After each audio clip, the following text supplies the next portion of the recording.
আঙ্গুর ফল গাছ, এই তো ছোট্ট ছোট্ট আঙ্গুর ধরেছে। এলাচ গাছের ফুল আমি দেখাচ্ছি বন্ধুরা। তোমরা কেমন আছো?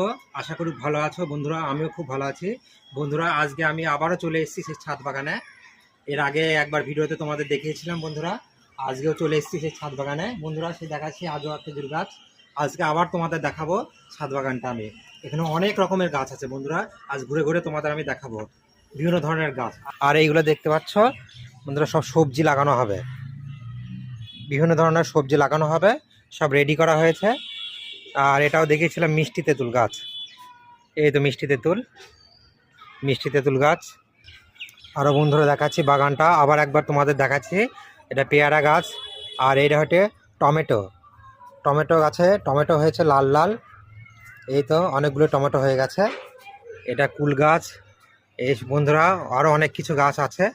আর দেখাচ্ছে এইটা সবেদা গাছ বন্ধুরা। যারা দেখোনি তারা দেখতে পারো, এটা হচ্ছে সবেদা গাছ। সবেদা গাছের এই তো ফুল আর এই তো ফল ধরেছে, অলরেডি ধরে গেছে।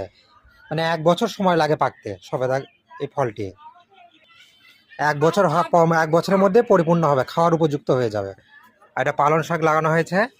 এটা হচ্ছে পালং শাক। আরও দেখাচ্ছি বন্ধুরা অনেক গাছ আছে, সব তো নাম বলা সম্ভব হচ্ছে না। এটা হচ্ছে দেশি পাতিলেবু। আর ওইদিকে দেখাচ্ছি আঙ্গুর ফল গাছ। এই তো ছোট্ট ছোট্ট আঙ্গুর ধরেছে।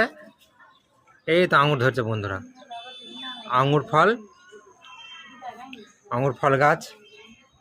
আর আরও একটা গাছ দেখাচ্ছি এলাচ গাছ। আমরা যে এলাচ খাই, বন্ধুরা দেখাচ্ছি ফুল ধরেছে এলাচ গাছে। দেখাচ্ছি এই তো ফুল ধরে গেছে।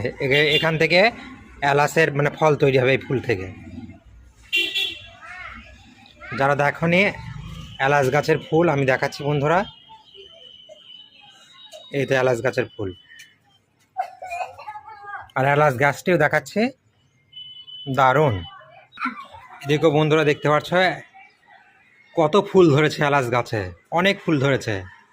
মানে এলাচ যদি হয় তাহলে প্রচুর হবে। দেখা যাক কি হয়। আমার তাও নিজের হাতে তৈরি খুব সুন্দর ছাদ বাগান। খুব কষ্ট এবং পরিশ্রমের বিনিময়ে তিনি এই ছাদ বাগানটি তৈরি করেছে।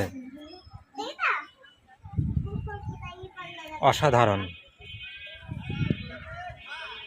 আরও আছে নিম গাছ আছে ছাদের উপর বন্ধুরা। এটা ডালিম গাছ। যারা ছাদ বাগান করতে চাও বন্ধুরা, অবশ্যই ছাদের ওপর এরকম সুন্দর বাগান করতে চাও, অবশ্যই করবে বন্ধুরা। দেখো বন্ধু, একটু ছাদের ওপর কত সুন্দর বাগান তৈরি করেছে, খুব ভালো।